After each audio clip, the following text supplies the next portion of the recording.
48 ya, menghindari akhlak tercela atau akhlak yang tidak baik ya. Kita sebagai orang yang memiliki budaya dan juga memiliki agama, terlebih agama Islam, harus memiliki akhlak yang baik. Jangan sampai memiliki akhlak yang tercela atau yang tidak baik ya. Baik itu akhlak terutama kepada kedua orang tua yang telah membesarkan kita. Jangan sampai Anda melawan pada orang tua, membentak-bentak orang tua, memerintah orang tua. Ini rezeki nih ya, nggak boleh menyuruh orang tua ya, disuruh orang tua nggak mau, jangan. Sebab orang yang melawan sama orang tua, durhaka dengan orang tua, dirinya tidak akan masuk ke dalam surga walaupun anak tersebut rajin ibadah ya, walaupun sholatnya rajin, puasanya rajin, ama teman baik, ama guru hormat, tapi kalau sama orang tua tidak hormat ya, tidak berbakti, maka anak tersebut termasuk anak yang durhaka. Penting akhlak kepada kedua orang tua, karena mereka yang membesarkan kita, ibu yang mengandung kita, melahirkan kita, dan yang membesarkan kita, ayah yang jerih payah mencari uang untuk biaya hidup kita, makan kita, pakaian kita, pendidikan kita, semua biaya ditanggung atau diusahakan oleh ayah. Jadi kedua orang tua kita ini betul-betul harus kita hormati.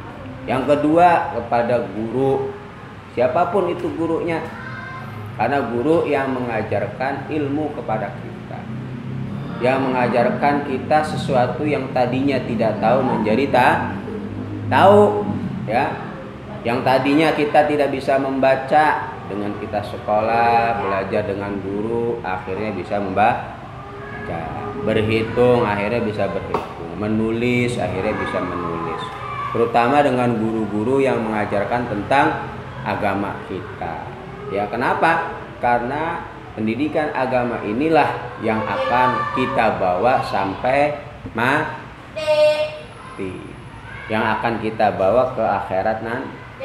Kita bisa melakukan sholat ya, tentunya diajarkan oleh guru-guru kita yang ada di TPA atau di madrasah ya, cara niat di dalam sholat, cara berwudu di dalam sholat ya, sehingga kita tahu tata cara sholat dengan baik, dengan benar, dan kita mengetahui akhlak yang terpuji, bagaimana berbakti sama orang tua. Itu semua diajarkan oleh guru-guru kita. Maka dengan guru pun wajib kita harus hormat dan patuh ya. Yang selanjutnya hormat dengan sesama teman ya, harus saling menyayangi, harus saling menghormati, harus saling menghargai dengan perbedaan yang ada. Contoh perbedaan kulit, si hitam ya harus menghormati yang keriting menghormati yang bule ya, yang bule menghormati yang pendek menghormati, saling menghormati antara si putih, si hitam, si keriting, si bule, karena semua adalah ciptaan Allah. Walladzi yusawwirukum fil arhami kaifa yasha. Dialah Allah yang telah menciptakan kita, membentuk rupa kita ya, dari rupa yang putih, yang hitam dan lain sebagainya. Itu semua kehendak Allah. Kita nggak bisa milih ya, saya pengen dilahirkan dari orang yang berkulit putih, nggak bisa. Saya pengen dilahirkan dari orang yang kulit hitam misalkan, nggak bisa. Saya pengen dilahirkan dari artis, nggak bisa. Dari pejabat, nggak bisa. Dari anak kiai, anak ulama, nggak bisa. Itu sudah pilihan Allah yang menentukan. Berarti kalau kita menghina kepada sesama Ya, menghina kulit, warna, kemudian menghina fisik, berarti kita telah menghina Allah. Karena itu kehendak Allah. Misalkan ada teman kita yang cacat fisiknya, ya, atau misalkan matanya atau pendengarannya kurang atau anggota fisiknya kurang, kita hina, berarti Anda telah menghina Allah. Berarti Anda telah tidak menerima ketentuan Allah. Allah akan murka kepada kita karena kita telah menghina sesuatu yang telah dikehendaki oleh Allah. Nah, sekarang kita akan membahas tentang pengertian akhlak yang tercela. Dilihat, akhlak yang tercela adalah perbuatan manusia yang tidak sesuai dengan syariat Islam. Al-Quran dan Sunnah ini merupakan pedoman bagi umat Islam dalam berperilaku sehari-hari. Akhlak tercela disebut juga akhlak mazmumah, akhlak yang tidak terpuji. Lawan darinya adalah akhlakul karimah atau akhlak yang terpuji. Innama buistu liutammima makarimal akhlak. Sesungguhnya aku, kata Nabi Muhammad, diutus untuk menyempurnakan akhlak yang baik, ya. Akhlak tercela ini terbagi menjadi dua, yaitu akhlak tercela kepada sesama manusia dan akhlak tercela kepada Allah. Bentuk akhlak tercela terhadap sesama manusia adalah dusta, marah, ya, sombong, ya, hasud, dengki, iri. Itu merupakan bagian-bagian akhlak yang tidak terpuji, baik secara zahir kita maupun secara batin. Secara zahir kita dusta. Orang yang berdusta, dusta apa sih? Berbohong. Ya, kalau berbicara sering berbohong. Dalam hadis ciri-ciri orang munafik ada 3. Jangan sampai kita termasuk orang yang munafik, ya. Orang-orang yang dibenci oleh Allah. Siapa? Yang kalau bicara dia berdusta. Kalau berjanji tidak pernah ditepati. Tidak pernah ditepati. Ya, itu orang-orang yang berdusta. Kemudian juga orang yang suka marah, mempunyai sifat ghadab di dalam dirinya, ya. Maka emosi kita, sifat marah kita ini harus betul-betul bisa kita kendalikan. Kita kontrol dengan sebaik-baiknya sifat emosi yang ada di diri kita. Jangan sampai kita meluapkan emosi kita, amarah kita bukan pada tempatnya. Bukan pada tempat. Emosi ini sesuatu yang lumrah dalam diri manusia. Karena sifat ghadabi itu ada di dalam diri kita, ya. Namun bagaimana emosi tersebut ini menjadi emosi yang baik? Tentunya kita arahkan kepada hal-hal yang positif. Jangan sampai kita melampiaskan emosi kita kepada hal-hal yang tidak baik, mudah marah, mudah menyakiti orang, ya, berbicara kasar. Itu merupakan alat-alat yang tidak puji. Berarti kita orang yang tidak bisa menahan emosi kita. Baik yang berupa batin, ya, yaitu hasud, dengki, melihat temannya dapat rezeki, ya, kita iri bukannya bersyukur dengan kelebihan yang Allah berikan kepada teman kita, ya, kita mendoakan, tapi kita iri, hasud, timbulnya jadi permusuhan. Kalau teman kita mendapatkan rezeki, ya kita bersyukur, ya, mudah-mudahan rezekinya dilancarkan, dilimpahkan. Insya Allah kita pun akan ikut mendapatkan keutamaan rezeki dari Allah Subhanahu wa Ta'ala. Ini. Sedangkan bentuk akhlak tercela terhadap Allah, misalnya meninggalkan sholat, perbuatan fasik, tidak bersyukur, dan murtad. Ini adalah perbuatan tercela, akhlak tercela yang kaitannya dengan Allah. Ya, sering meninggalkan sholat. Apalagi kalian ini sudah beranjak dewasa. Ya, kalian jangan sampai meninggalkan yang namanya sholat. Kalian dalam tahap untuk mengenal, maka belajarlah tentang sholat yang benar, dari mulai rukun-rukun sholat, ya, bacaan-bacaan di dalam sholat. Contohnya niat di dalam sholat. Bagaimana niat sholat zuhur?